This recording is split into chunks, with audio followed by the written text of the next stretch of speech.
नमस्कार, आप सभी का स्वागत है हमारे यूट्यूब चैनल पर। आज हम पढ़ेंगे कक्षा 9th की एनसीईआरटी चैप्टर नंबर 6, जो हमारे चैप्टर का नाम है टिश्यू। आपको हम बता दें कि पहले हमने प्लांट टिश्यू के बारे में अच्छे से पढ़ी। आज हमारा टॉपिक है जंतु टिश्यू के बारे में, यानी कि एनिमल टिश्यू के बारे में, जंतु ऊतक के बारे में पढ़ेंगे। हम हमको स्टार्ट करते हैं कि जंतु ऊतक होता है क्या, उसके बारे में देखते हैं।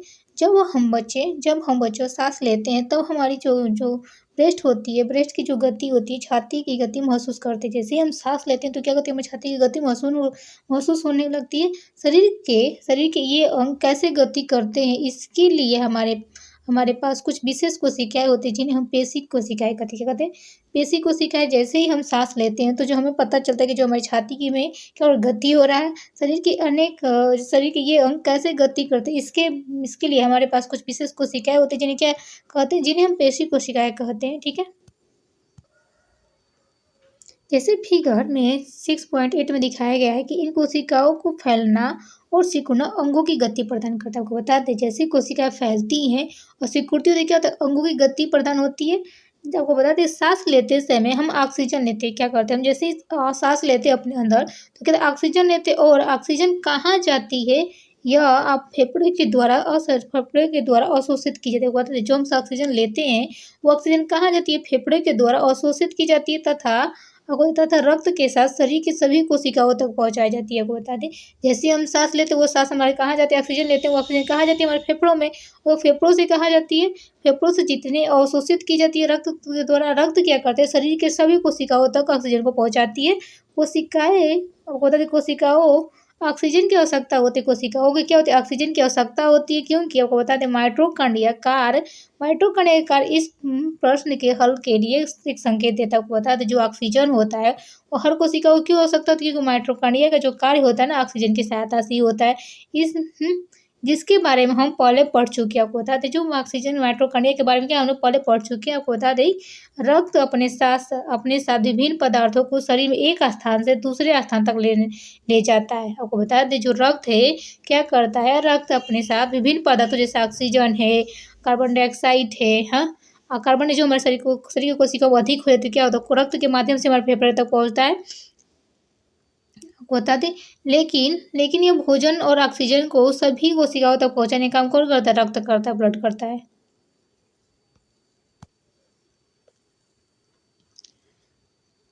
कोशिकाओं तक पहुंचाता है। बता दें, यह शरीर के सभी भागों तक अपशिष्ट पदार्थ को एकत्र कर एकीकृत तथा विभिन्न तक उत्सर्जन के लिए पहुंचाता है। आपको बता दें, शरीर में जितनी अपशिष्ट पदार्थ में खराब पदार्थ होते हैं, जो रक्त क्या करता है, उनको सारे कोशिकाओं से लेकर एकीकृत लीवर तथा किडनी के तक उत्सर्जन के लिए पहुंचाता है। ठीक है, जो रक्त और पेशियां हैं, दोनों ही हमारे शरीर में पाए जाने वाले ऊतक के उदाहरण। आपको बता दें, जो हमारा ब्लड है और जो हमारे मसल्स हैं, दोनों ही क्या हमारे शरीर में पाए जाने वाले क्या ऊतक है, टिश्यू है।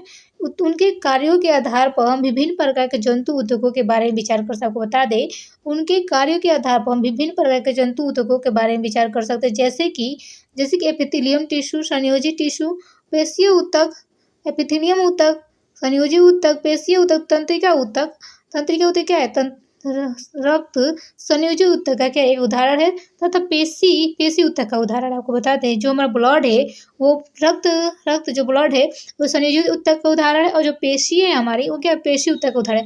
पहले हम सबसे पढ़े, आपको हम एपिथेलियम ऊतक के बारे में पढ़ेंगे। एपिथेलियम ऊतक होता है क्या, उसके बारे में पढ़ेंगे। ठीक है,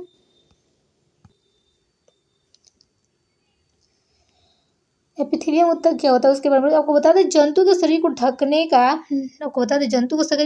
बाहर रक्षा प्रदान करने वाले ऊतक एपिथेलियम ऊतक का। जैसे हमारे शरीर पे जो ऊपरी लेयर होती है, जो ढकने का काम करती है, शरीर को ढकने का काम, बाहर पर्यावरण से रक्षा प्रोटेक्ट करने का कार्य करती है, जो क्या होती है वो ऊतक एपिथेलियम ऊतक कहते हैं। एपिथेलियम ऊतक शरीर के अंदर स्थित बहुत से अंगों और कोशिकाओं को जो कैविटी होती है हमारे शरीर में, उसको ढकने का कार्य करती है। क्या करती है, एपिथेलियम ऊतक का कार्य क्या होता है कि जो एपिथेलियम ऊतक शरीर के अंदर बहुत सी अंगों तथा कोशिकाओं को ढकने का कार्य करती है।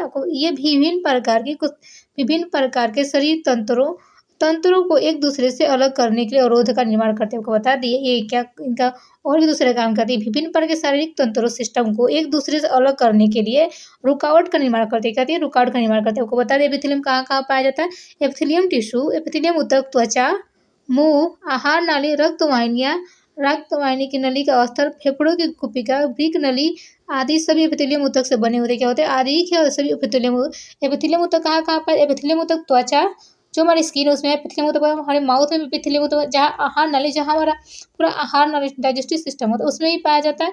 और रक्त की वाहिनी जो ब्लड वेसल्स है उसके भी पता, फेफड़ों की कुपिका मतलब कुपिका में भी पाया जाता है। और वृक्क नली जो हमारी किडनी की जितनी नलियाँ है इन सभी में क्या है? एपिथेलियम ऊतक से बने होते हैं। एपिथेलियम ऊतक की कोशिकाएं एक दूसरे से सटी होती है। आपको बताते हैं जो एपिथेलियम ऊतक की कोशिकाएं होती हैं क्या होती है? एक दूसरे से चिपकी होती है और ये एक अनवरत परत का निर्माण, एक से अधिक परत का निर्माण करती है। एपिथेलियम ऊतक क्या होता है? एपिथेलियम ऊतक जंतु के शरीर को ढकने तथा बाहर रक्षा प्रदान करने वाले ऊतक को हम क्या कहते हैं? एपिथेलियम ऊतक कहते हैं। एपिथेलियम ऊतक शरीर के अंदर स्थित बहुत से अंगों और कोशिकाओं को क्या ढकने का कार्य करता है। यह विभिन्न प्रकार के शारीरिक तंत्रों को एक दूसरे से अलग करने के लिए अवरोध का निर्माण करते हैं। त्वचा, ये कहाँ कहाँ पाया जाता है एपिथेलियम ऊतक बच्चों? एपिथेलियम ऊतक त्वचा, मुंह, आहार नली तथा रक्त वाहिनियाँ तथा वृक्क की नली आदि सभी में क्या होते हैं? सभी एपिथेलियम ऊतक से बने होते हैं। एपिथेलियम ऊतक की कोशिकाएं एक दूसरे से सटी होती है, क्या होती है? पास पास होती हैं और ये अनवरत लेयर का परत का निर्माण करते हैं, एक से अधिक लेयर के परत का निर्माण करती है। आपको बता दें एपिथेलियम ऊतक 4 प्रकार के होते हैं। पहला है सल्की एपिथेलियम। एपिथेलियम ऊतक 4 प्रकार के होते हैं। पहला सल्की एपिथेलियम, घनाकार एपिथेलियम, स्तंभाकार एपिथेलियम और स्तरित सल्की एपिथेलियम होता है। ठीक है, एपिथेलियम ऊतक 4 प्रकार की होती है। स्तरित एपिथेलियम, स्तंभाकार एपिथेलियम, सल्की एपिथेलियम और सरल सल्की एपिथेलियम होता है। ठीक है, आपको बता दें इस एपिथेलियम टिश्यू, एपिथेलियम ऊतक, इन परतों के बीच में चिपकने वाले पदार्थ कम होते हैं तथा कुछ कोशिकाओं के बीच बहुत कम स्थान होता है। बता दें कि जो एपिथेलियम टिश्यू ऊतक होता है उनके परतों के जो परत होते हैं उनके बीच चिपकने वाले पदार्थ कम होते हैं और कोशिकाओं के बीच बहुत कम स्थान होता है। ठीक है, स्पष्टतः जो भी पदार्थ शरीर में प्रवेश करता है और या बाहर निकलता है एपिथेलियम की परत से होकर अवश्य गुजरता है। बता दें जो भी हमारे शरीर में जो पदार्थ अंदर जाता है चाहे शरीर से बाहर आता है क्या सारे एपिथेलियम परत से होकर ही गुजरते हैं। इसके फलस्वरूप आपको बता इसके फलस्वरूप विभिन्न प्रकार के एपिथेलियम कोशिकाओं के बीच प्रागम्यता शरीर तथा बाहरी वातावरण और शरीर के विभिन्न अंगों के बीच पदार्थों का आदान प्रदान में महत्वपूर्ण भूमिका निभाती है। क्या करती है? जो एपिथेलियम, इसके फलस्वरूप विभिन्न प्रकार के एपिथेलियम कोशिकाओं के बीच में पारगम्यता मतलब इसके शरीर के तथा बाहरी वातावरण के बीच में विभिन्न अंगों के बीच पदार्थों का आदान प्रदान में महत्वपूर्ण भूमिका निभाती है। सभी एपिथेलियम को एक बाह्य रेशेदार आधार से झिल्ली नीचे रहने वाले ऊतकों को अलग करते हुए बता दें कि जो सभी एपिथेलियमों को एक बाह्य रेशेदार आधार झिल्ली नीचे रहने वाले ऊतकों से अलग करती है। आपको बता दें कि चित्र में देखिए 6.9 में दर्शाए के अनुसार विभिन्न एपिथेलियमों की संरचना भिन्न प्रकार की होती है। जैसे फिगर में हमको दिखाए हैं कि विभिन्न एपिथेलियम के जो फिगर हम दिखाए हैं संरचना देखा वो क्या विभिन्न प्रकार की होती है जो उनके कार्य पर निर्भर करती है। क्या होता है? जो उनके कार्य पर निर्भर करती है। उदाहरण के लिए कोशिकाओं में रक्त नली का स्तर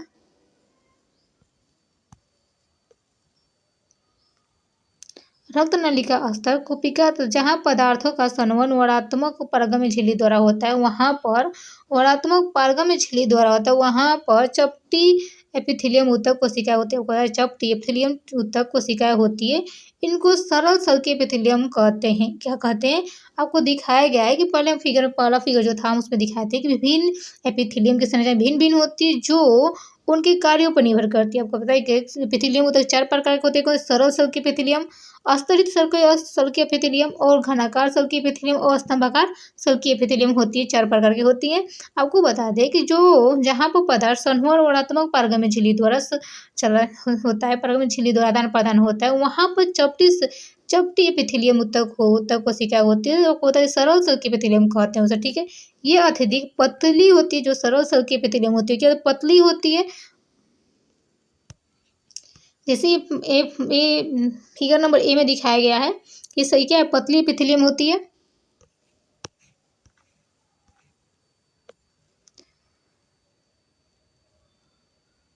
ये पतली से चपटी होती है तथा कोमल अस्तर का निर्माण करते हैं। कोमल मुलायम मुलायम अंगों की लेयर का निर्माण करते हैं। आहार नाली जो हमारे आहार नाल तथा मुंह का जो लेयर होता है सरल सरल के एपिथेलियम से बना। जैसे आपसे कोई पूछा जाए कि कौन से एपिथेलियम से हमारा आहार नाल और मुंह बना होता है, तो आप बताएंगे बच्चों कि ये सरल सल्की एपिथेलियम से हमारा मुंह में जो उत्तर टिश्यू पाया जाता है वो कौन सा पाया जाता है? सरल सल्की एपिथेलियम पाया जाता है। ठीक है, शरीर का रक्षात्मक कवच तथा त्वचा इन्हीं सल्की एपिथेलियम से बनी होती है। आपको बता दें, जो शरीर का प्रोटेक्शन कवच होता है, जो रक्षात्मक कवच नहीं, रक्षात्मक कवच बोल रहे हैं, सॉरी, कवच तथा त्वचा इन्हीं सल्की एपिथेलियम से बनी होती है। त्वचा की एपिथेलियम कोशिकाएं इनको काटने तथा फटने से बचाने के कई परतों में व्यवस्थित। आपको बता दें, जो त्वचा की एपिथेलियम कोशिकाएं होती है इनको काटने फटने से बचाने के लिए परतों में व्यवस्थित होती है। चूंकि ये कई परतों के पैटर्न में व्यवस्थित होता है। आपको बता दें, जो वो क्या होती है, कई परतों के लेयर में व्यवस्थित होती है, इसलिए इन्हें एपिथेलियम को अस्तरित सल्की एपिथेलियम कहते हैं। आपको बता दें कि जो आहार नाल तथा मुंह को जो अस्तरत सल्की एपिथेलियम से ढका होता है। शरीर का रक्षात्मक कवच तथा त्वचा इन्हीं एपिथेलियम से बनी होती है। आपको बता दें, त्वचा की एपिथेलियम कोशिका इनको कटने फटने से बचाने के लिए इन्हें कई परतों में व्यवस्थित किया जाता है। व्यवस्थित होती है तथा और चूंकि यह कई परतों के पैटर्न में व्यवस्थित होते हैं, तो इसलिए इन्हें हम क्या कहते हैं? एपिथेलियम को अस्तरित सल्की एपिथेलियम कहते हैं। यह मोटा होता है, कई लेयर में होता है, जो शरीर को जो एपिथेलियम त्वचा की जो एपिथेलियम कोशिकाएं होती है इनको कटने फटने से बचाने में कौन काम मदद करता है? वो अस्तरित सल्की एपिथेलियम मदद करता है। ठीक है, आपको बता दें,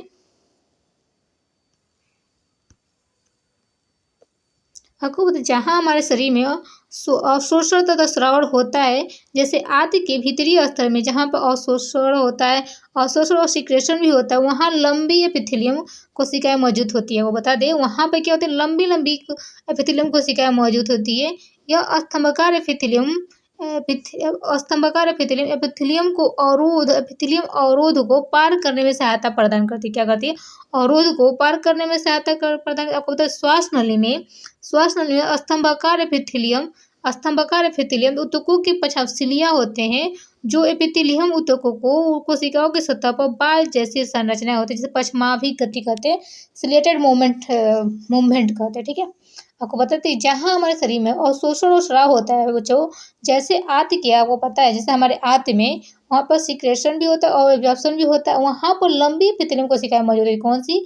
लंबी एपिथेलियम कोशिकाएं मौजूद होती है। यह स्तंभाकार मतलब स्तंभ की तरह एपिथेलियम होती है। एपिथेलियम क्या करती है? वहाँ पर अवरोध जो रुकावटें होती है उनको पार करने में क्या सहायता प्रदान करती है?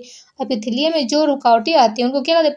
स्तंभाकार एपिथेलियम कहती है, और उनको पार करने में सहायता प्रदान करती है। श्वास नली में स्तंभाकार एपिथेलियम ऊतकों में पछाव होता है। आपको बता दें, जो हमारे श्वास नली में जो स्तंभाकार एपिथेलियम पाया जाता है उसमें क्या पाया जाता है? उनके एपिथेलियम टिश्यू में पछाव सिलिया होते हैं, जो एपिथेलियम ऊतकों कोशिकाओं के सतह पर बाल जैसे संरचना होते हैं, ये पछमाव गति करते हैं, कहते हैं सिलेटेड मूवमेंट करते हैं। ठीक है, तथा जैसे फिगर में दिखा दे, ये वाला जो फिगर है यही हमारे श्वास नली में पाया जाता है। ठीक है, एपिथेलियम ऊतक ये क्या स्तंभाकार है।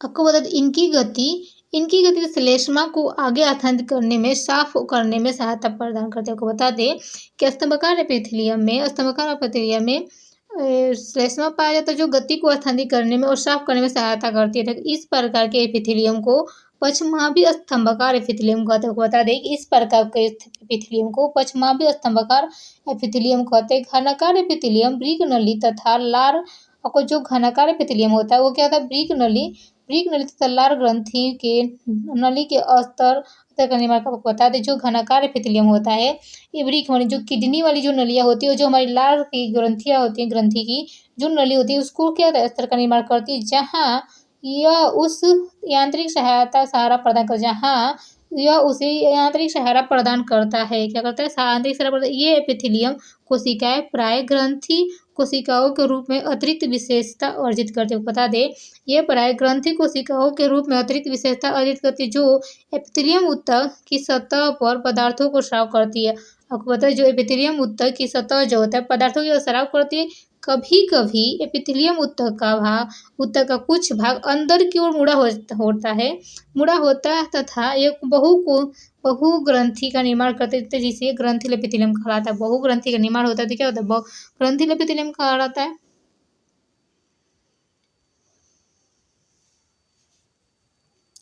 आपको बता दें कि घनाकार एपिथेलियम ब्रीक नली तथा लार ग्रंथियों में पाए जाने का अस्तर का निर्माण करती है, जहां यह उसे यांत्रिक सहारा प्रदान करती है। घनाकार आपको बताते हैं ब्रीक नली में तथा लार ग्रंथियों में क्या होता है, घनाकार एपिथेलियम पाया जाता है, जो क्या करते हैं, यांत्रिक सहायता प्रदान करती है। ये एपिथेलियम कोशिकाएं प्राय को ग्रंथि कोशिकाओं के रूप में अतिरिक्त विशेषता अर्जित करते हैं। जो ये कोशिकाएं होती है, कोशिकाएं प्राय ग्रंथि कोशिकाओं के रूप में क्या अतिरिक्त विशेषता अर्जित करती है, जो एपिथेलियम ऊतक की सतह पर पदार्थों का स्राव करती है। आपको बता दें, जो एपिथेलियम ऊतक है वहाँ पे पदार्थों का सिक्रेशन होने लगता है। कभी कभी ये एपिथेलियम ऊतक का कुछ भाग अंदर की ओर धस जाता है या मुड़ जाता, अंदर की भाग की ओर धस जाता है या मुड़ जाता है तथा एक बहुकोषीय ग्रंथि का निर्माण करता है। यह क्या कहते हैं, ग्रंथिल एपिथेलियम ऊतक कहलाता है। ठीक है, ग्रंथिल। आपको बता दें कि बच्चों, आपको हम एपिथेलियम टिश्यू के बारे में पढ़े, जिसमें एपिथेलियम टिश्यू में हमने पढ़ा है सरल सल की एपिथेलियम टिश्यू ऊतक पढ़े, स्तरित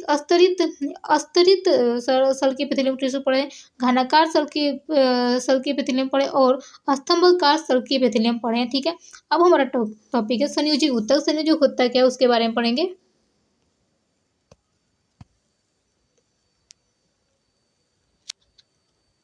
संयोजी ऊतक क्या होता है उसके बारे में आपको बता दें। रक्त एक प्रकार की क्या संयोजी ऊतक होता है। आपको बता दें कि रक्त कार्य क्या होता है, जो हमारे ऑक्सीजन है, ऑक्सीजन के साथ साथ जो हमारे भोजन होते हैं, हमारे शरीर के हर भाग में पहुंचाने का काम कौन करता है, रक्त करता है। ठीक है, हमारे शरीर के हर भाग चाहे हर कोशिका में पहुंचाने का काम कौन करता है, ऑक्सीजन का रक्त करता है। ठीक है, इसे संयोजी ऊतक क्यों कहते हैं आपको बता दें। इस अध्याय की भूमिका में हम इस संबंध में एक संकेत दिया गया है कि आइए अब हम इस तरह के ऊतक के बारे में विशेष जानकारी लेते हैं। बता दें, संयोजित ऊतक की कोशिकाएं आपस में कम जुड़ी होती क्या होती है, आपको बता दें। जो कनेक्टिव को संयोजी ऊतक को हम कनेक्टिव टिश्यू भी कहते हैं।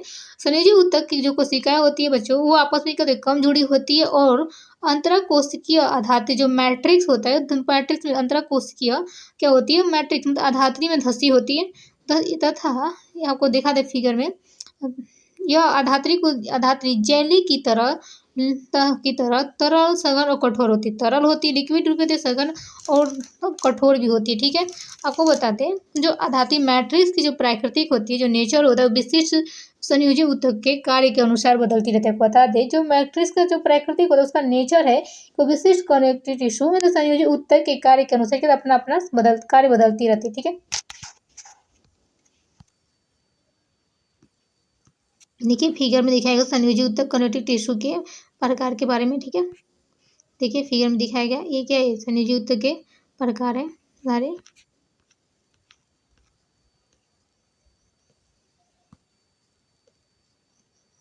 आपको बता दें बच्चों, जो हमारे शरीर में जो हमारे अस्थियां होती है, क्या संयोजी ऊतक का एक अन्य उदाहरण है। जो हमारे शरीर में जो हड्डियां हैं, जो अस्थियां, क्या है, ये क्या है, संयोजी ऊतक का एक अन्य उदाहरण है। ठीक है, आपको बता दें, जो हमारा अस्थि पंजर को हम लोग अस्थि कहते हैं। ठीक है, अस्थि का निर्माण शरीर को आकार प्रदान करती है। आपको बता दें, जो हमारे पंजर या अस्थि का जो निर्माण क्या होता है, हमारे शरीर को क्या आकार प्रदान करना होता है तथा आपको बता दिए मांसपेशियों को सहारा देती है और शरीर के मुख्य अंगों को सहारा देती है। यह ऊतक को मजबूत और कठोर बनाती है। क्या होता है, कठोरता को बता दें। जो हमारे जो अस्थियां होती है, अस्थि का निर्माण किस लिए होता है, हमारे शरीर को आकार प्रदान करने के लिए होता है। ये क्या होता है, मांसपेशियां जितनी हमारी हैं उनको सहारा देती है और शरीर के मुख्य अंगों को भी सहारा देती है। ठीक है, यह ऊतक जो होता है अस्थि संयोजी ऊतक मजबूत और कठोर होता है। क्या होता है, मजबूत भी होता है, साथ में कठोर होता है। अस्थीय कार्य के लिए इन गुणों के उपयोग बताते हैं।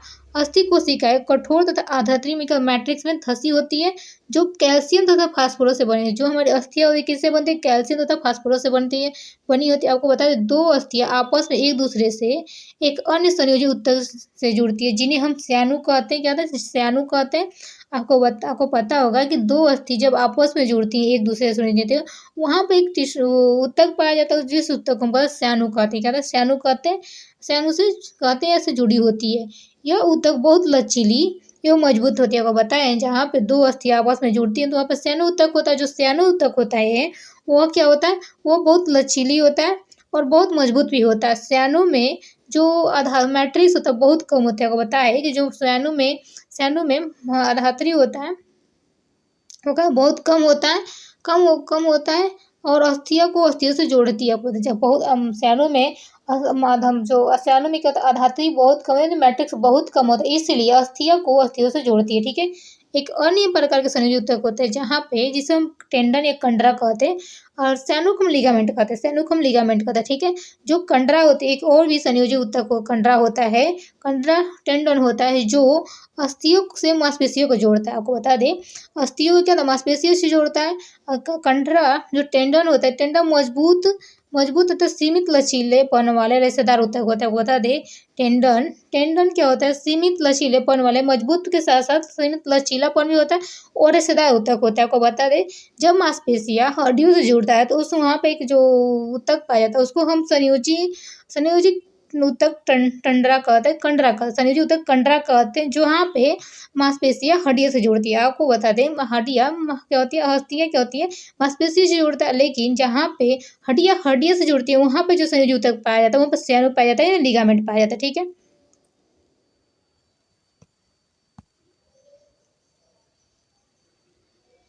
अब हम उपास्थि के बारे में पढ़ेंगे। अभी तो हम अस्थि के बारे में अब उपास्थि के बारे में आपको बता दें एक अन्य प्रकार का संयोजी ऊतक होता है जिसमें कोशिकाओं के बीच पर्याप्त स्थान होता है। आपको बता दें कि उपास्थि क्या होती है उसमें एक अन्य प्रकार का संयोजी ऊतक होता है जिसमें कोशिकाओं के बीच का पर्याप्त स्थान होता है।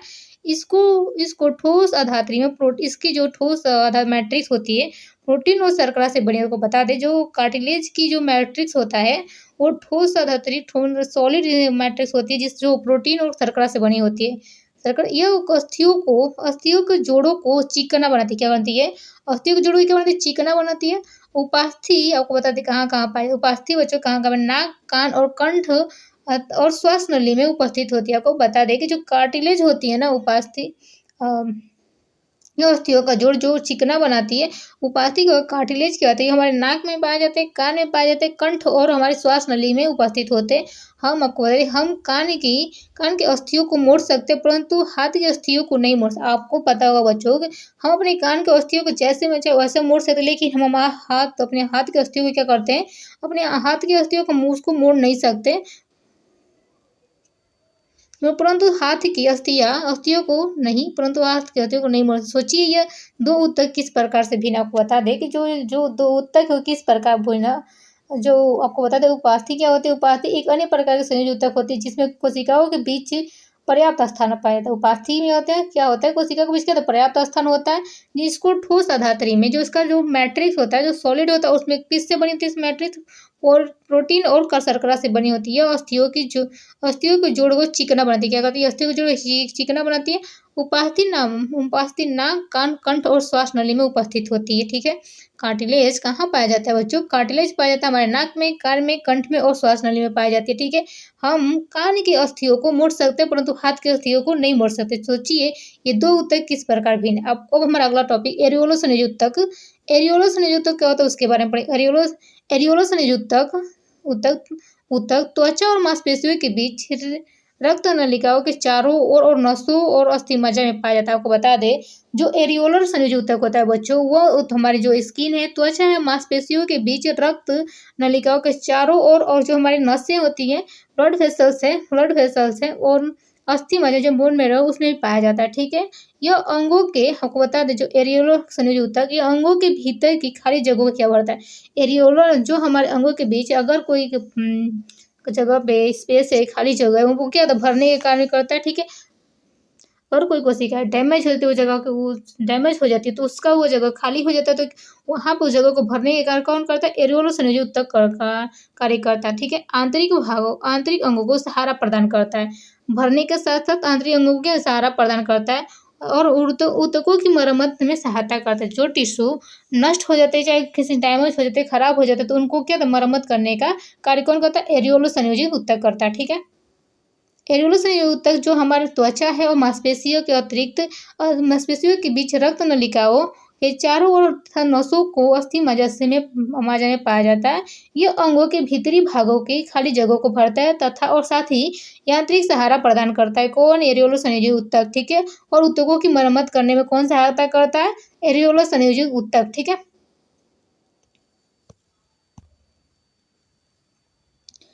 आपको बता दें हमारे शरीर में वसा कहाँ संचित होता है। आपको पता होगा बच्चों, जितने भी हम फैटी वसा वाले भोजन खाते हैं, तला चिकना भोजन, पकौड़ी खाते हैं, तला हुआ ज़्यादा से ज़्यादा भोजन करते हैं, वो जो वसा होते हैं कहाँ संचित होता है, ठीक है। वसा का स्टोरेज आपको बता दें, वसा का संग्रहण करने वाला वसामय ऊतक त्वचा के नीचे आंतरिक भागों अंगों के बीच में पाया जाता है। आपको पता है जितना भी चीज़ हमारा फैटी होता है, फैटी चीज़ होता है, वो क्या होता है, वो जो वसा संग्रह करने वाले जो टिश्यू होते हैं ना, वो उस त्वचा के नीचे आंतरिक अंगों के बीच में पाया जाता है। कहाँ पाया जाता है?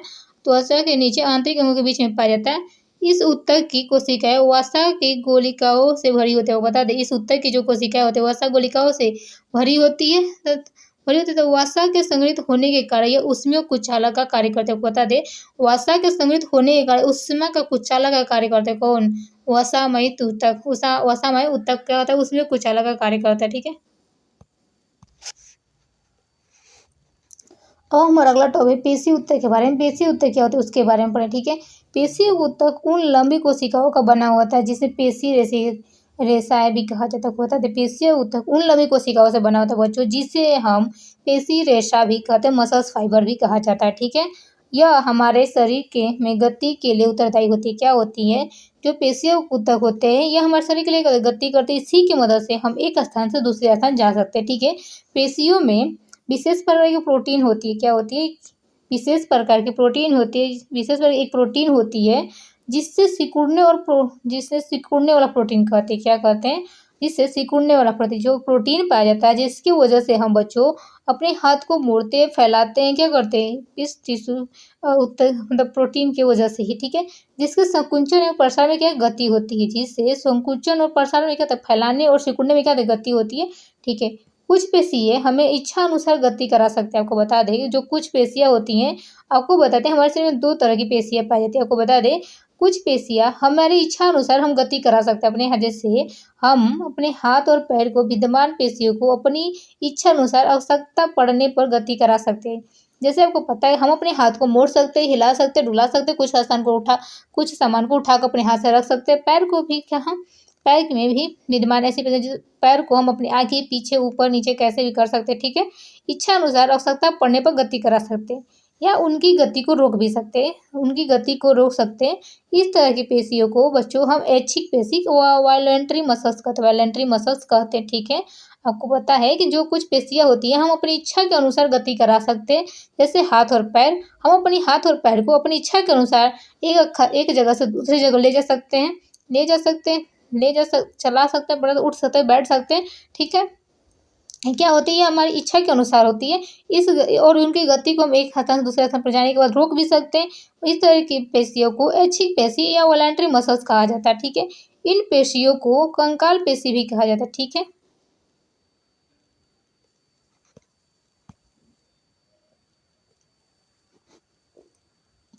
इन पेशियों को कंकाल पेशी भी कहा जाता है, क्योंकि ये अधिकतर हड्डियों से जुड़ी होती है। क्या होती है? हड्डियों से जुड़ी तथा शरीर की शारीरिक गति में सहायता करती है। आपको बता दें, ऐच्छिक पेशियों को बच्चों हम कंकाल पेशी भी कह सकते हैं, क्योंकि ये अधिकतर हड्डियों से जुड़ी होती है और शरीर को गति में सहायक होती है। सूक्ष्मदर्शी से देखने पर यह पेशियाँ हल्के, आपको बता जब हम इनको माइक्रोस्कोप से देखेंगे बच्चों तो ये पेशी हल्के गहरे रंगों में एक के बाद एक रेखाओं या धारियों की तरह प्रतीत होते हैं। बता दें एक के बाद एक हर आपको बता दें कि सूक्ष्मदर्शी से देखने में पेशियाँ हल्के और गहरे रंगों में एक के बाद एक रेखाओं या धारियों की तरह प्रतीत होती है। इसी कारण इसे रेखित पेशी भी कहते हैं। क्या कहते हैं? रेखित पेशी भी कहते हैं। इस ऊतक की कोशिकाएं लंबी तथा आपको बता दें जो ऐच्छिक पेशियाँ होती है ऊतक की कोशिका लंबी तथा बेलनाकार, अशाखी तथा बहुनाभिकीय होती है। अब हम पढ़ेंगे आहार नाल में भोजन का पराव तथा रक्त नलिकाओं का प्रसार एवं कुंचन जैसी गतियाँ ऐच्छिक नहीं। आपको बता दें जो हमारा आहार नाल में भोजन का प्रवाह होता है बच्चों, रक्त नलिकाओं का जो प्रसार होता है, संकुचन जैसी गतियाँ होती है, ऐच्छिक होती है। इनको आपको बताना है। आपको बता दें इन गतियों को हम स्वयं संचालित नहीं करते। जैसे आपको बता दें कि जैसे हम भोजन करते हैं तो हमारे जितने भी भोजन को डाइजेशन करने में प्रोसेस होती है वो हमारे अकॉर्डिंग तो होती नहीं है। वैसी पेशियों को जो हमारी इच्छा के अनुसार न उनको हम अनैच्छिक पेशी कहते हैं। जैसे आपको बता दें कि इन गतियों को हम स्वयं भी संचालित नहीं कर सकते, अर्थात हम इन गतियों को इच्छा अनुसार प्रारंभ तथा स्टार्ट तथा बंद नहीं कर सकते। जैसे चिकनी पेशियाँ अथवा अनैच्छिक, इनको हम चिकनी पेशियाँ तो अनैच्छिक पेशियाँ, इनको गति नियंत्रित, अनैच्छिक पेशियाँ नियंत्रित करती है। ठीक है,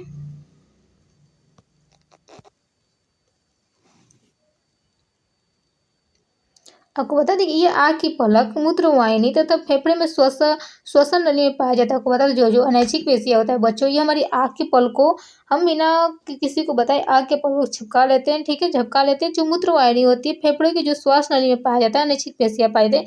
कोशिकाएं कैसी होती है अनैच्छिक पेशियाँ की? जो कोशिकाएं लंबी और इनका जो आखिरी आखिरी सिरा न्यूक्लिया होता है। जो ये कोशिकाएं क्या होती है अनैच्छिक पेशी की आखिरी लंबी होती है, और जो इनका आखिरी सिरा होता है ना वो न्यूक्लिया तुर्की रूपी स्पेंडल सेप्ट होता है। ठीक है, ये एक केंद्रीय होती है। क्या होती है? एक केंद्रीय होती है। इनको आरेखित पेशी भी कहा जाता है। क्या होता है? आरेखित पेशी भी कहा जाता है। इनका नाम आरेखित क्यों है? ठीक है बच्चों, अब जानो कि इनको आरेखित पेशी तो कर, पर इनका नाम आरेखित क्यों पड़ा इसके बारे में देखिए।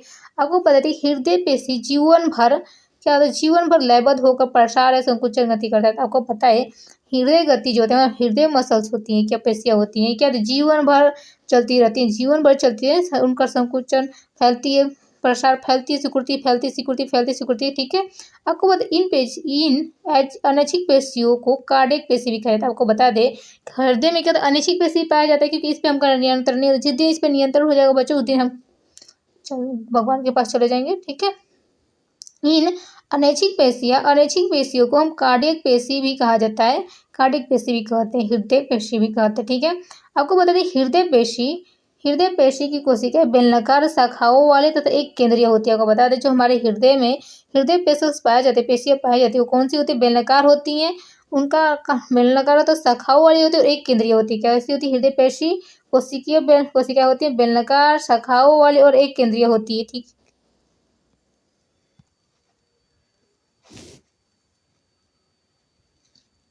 विभिन्न प्रकार की पेशीय ऊतकों की संरचना की तुलना करें। आपको अनेक प्रकार की केंद्रकों की संख्या तथा केंद्रक में केंद्रक की स्थिति का नोट करना। ठीक है, आपको देख कर बताना है केंद्र।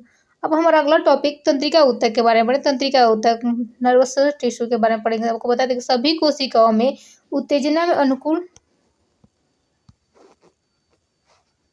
हम तंत्रिका ऊतक के बारे में पढ़ें। ठीक है, सभी कोशिकाओं में उत्तेजना के अनुकूल प्रतिक्रिया करने की क्षमता होती है। आपको बता दें सभी जो कोशिकाएं होती हैं उत्तेजना होता है, उत्तेजना के अनुकूल प्रतिक्रिया करने की क्षमता होती है। यद्यपि तंत्रिका ऊतक की कोशिकाएं बहुत शीघ्र उत्तेजित होती है। आपको बता दें तंत्रिका ऊतक की कोशिकाएं बहुत शीघ्र उत्तेजित होती है, और इन उत्तेजनाओं को बहुत ही शीघ्र पूरे शरीर में एक स्थान से दूसरे स्थान तक पहुंचाती है। आपको बता दें जैसे ही जो तंत्रिका ऊतक क्या होता है, तंत्रिका ऊतक में जैसे ही आपको पता होगा कि जैसे हमें चींटी काटती है तो उसको हमें अनुभूति होती है, और यह अनुभूति हमारे माइंड को होती है, और हमारे माइंड जो होता है हमारे हाथ को फेरता है। हम क्या करते हैं अपने जैसे ही जिस जगह पे काटा उसको हम तुरंत हटा लेते। अगर यह अनुभूति न होता तो हमें चींटी कितने भी काटे रहते कोई फर्क नहीं पड़ेगा। ठीक है, सभी कोशिकाओं में उत्तेजना के अनुकूल प्रतिक्रिया करने की क्षमता, यदि तंत्रिका ऊतक की कोशिकाओं में शीघ्र उत्तेजित होती है तो और इस उत्तेजना को बहुत ही शीघ्र पूरे शरीर तक एक स्थान से दूसरे स्थान तक पहुंचाती है तंत्रिका ऊतक। ठीक है, आपको बता दें मस्तिष्क, मेरुरज्जु तथा तंत्रिका सभी तंत्रिका ऊतक से बनी होती है। हमारा जो मस्तिष्क होता है बच्चों, वो किस ऊतक से बना होता है? तंत्रिका ऊतक से बना। जो मेरुरज्जु है हमारा, वो भी क्या होता है? तंत्रिका ऊतक से बना है। और तंत्रिका ऊतक तंत्रिकाएं भी क्या होता है? सभी तंत्रिका ऊतक से बनी होती है। तंत्रिका ऊतक की कोशिकाओं को तंत्रिका कोशिका या न्यूरॉन कहा जाता है। आपको बता दें जो तंत्रिका ऊतक की जो सेल्स होती हैं बच्चों, उन सेल्स को हम न्यूरॉन कहा जाता है, न्यूरॉन कहते हैं। ठीक है, न्यूरॉन में कोशिकाएं केंद्रक तथा कोशिका द्रव्य होते हैं। न्यूरॉन में कोशिकाएं में केंद्रक तथा कोशिका द्रव्य साइटोप्लाज्म होते हैं, इससे लंबे पतले बालों जैसी शाखाएं निकलती है। आपको बता दें जो न्यूरॉन होता है, न्यूरॉन में जो कोशिकाएं होती है केंद्रक तथा कोशिका द्रव्य होते हैं, इससे जो लंबे पतले बालों जैसी शाखाएं निकलती है। जैसे चित्र में दिखा देते हैं हम आपको, फिगर 6.12 इसे फिगर में दिखाया गया। मतलब प्रत्येक न्यूरॉन में इस तरह की एक लंबा प्रवध होता है जिसको हम एक्सान कहते हैं। एक लंबा प्रवध होता है जिसे हम एक्सान कहते हैं तथा बहुत सारी छोटी छोटी शाखाएं या प्रवध डेंड्राइट, ये क्या है? ये छोटे छोटे शाखाएं डेंड्राइट होता है। इसमें केंद्रक भी पाया जाता है। डेंड्राइट होते हैं जो एक तंत्रिका कोशिका 1 मीटर तक लंबी, आपको पता है बच्चों, जो हमारी एक तंत्रिका कोशिका होती है तो 1 मीटर लंबी होती है, 1 मीटर लंबी होती है। ये बहुत सारे तंत्रिका तंत्रिका, आपको बता दिए, बहुत सारे तंत्रिका रेशो संयोजी ऊतक के द्वारा एक साथ मिलकर एक तंत्रिका का निर्माण करता है। आपको बात बता दें, बहुत सारे तंत्रिका रेशे, जो रेशे होते हैं जो कनेक्टिव टिश्यू से के द्वारा एक साथ मिलकर एक तंत्रिका का निर्माण करते हैं, एक तंत्रिका का निर्माण करते हैं।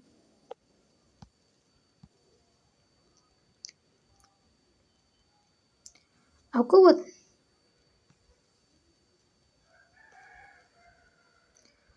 बता दें कि तंत्रिका रेशे से गुजरने वाली संवेदनाओं को तंत्रिका स्पंदन कहते हैं। आपको बता दें, तंत्रिका रेशे से जितनी भी संवेदनाएं होती हैं तंत्रिका स्पंदन कहते हैं। जैसे हमें, अगर हम किसी वस्तु को, गर्म है, अगर उसको हम अचानक टच हो जाता है तो उससे हम जल जाते हैं। क्या होता है, जलते हैं। जैसे ही जलते हैं उससे हमें क्या होता है कि वो जो संवेदनाएं होती हैं हमारे मस्तिष्क तक पहुंचती है। तंत्रिका ऊतकों की मदद से हमारे मस्तिष्क तक पहुंचती है। वो मस्तिष्क से सूचना आती है तंत्रिका ऊतक तक कि तुम अपने हाथ हटा लो। वो क्या लगता है, हाथ हम तुरंत हटा लेते हैं। जैसी अनुभूति होती है हम अपने हाथ को तुरंत हटा लेते हैं। ये सब किसके माध्यम से होता है, यह माध्यम, इससे तंत्रिका न्यूरॉन के तंत्रिका ऊतक की इकाई से होता है। ठीक है, आपको बता दें, तंत्रिका स्पंदन का संचय तंत्रिका अंग से तंत्रिका अंत से होता हुआ अगली तंत्रिका कोशिका के डेंड्राइट में होता है। आपको बता दें, यह जो स्पंदन का संचरण होता है, पहले स्पंदन कहाँ से स्टार्ट होता है, तंत्रिका से। तंत्रिका के अंत यहाँ से स्टार्ट होता है और होता हुआ यहाँ से होते हुए क्या लास्ट पॉइंट डेंड्राइट से में होता है। ठीक है, जो तंत्रिका का स्पंदन हमें इच्छा अनुसार अपनी पेशीय गति करने में सहायता करता है। बता दे, तंत्रिका का जो स्पंदन होता है हमें इच्छा अनुसार पेशियों को गति करने में क्या सहायता करता है। तंत्रिका का सभी जीवों में मौलिक है। तंत्रिका तथा पेशीय ऊतकों का कार्यात्मक संयोजन के अपराध सभी जीवों में मौलिक है। सभी जीवों में एक ही प्रकार कार्य करता है। ठीक है, साथ ही को यह संयोजन उत्तेजना के अनुसार जंतुओं को गति प्रदान करता है। क्या करता है, ये साथ ही संयोजना के अनुसार जंतुओं को गति प्रदान करता है। आपको बताते बच्चों, जितने आप देखे होंगे बहुत से बूढ़े चाहे नए लोग होते हैं, उनको क्या होता है, उनके लकवा मार जाती है, पैरालिसिस हो जाते हैं। तो क्या होता है, एक उनकी साइड का जो तंत्रिका ऊतक पार्ट होता है वो क्या होता है, वो किस कारण होता है कि इनका ये शरीर का एक पार्ट काम ही करना बंद कर देता है। वो सिर्फ उस तंत्रिका ऊतक के खराब होने के ही कारण होता है कि उधर का जो तंत्रिका ऊतक होते हैं वो काम करना ही बंद कर देते हैं, जिससे उसको अनुभूति नहीं होती कि उसका किस अंग को कब हिलाना है, कैसे हिलाना है, उसको उस बात की अनुभूति नहीं होती। प्लीज़ वीडियो कैसी लगी वीडियो अच्छी तो इस वीडियो को लाइक, शेयर और सब्सक्राइब करना ना भूलें।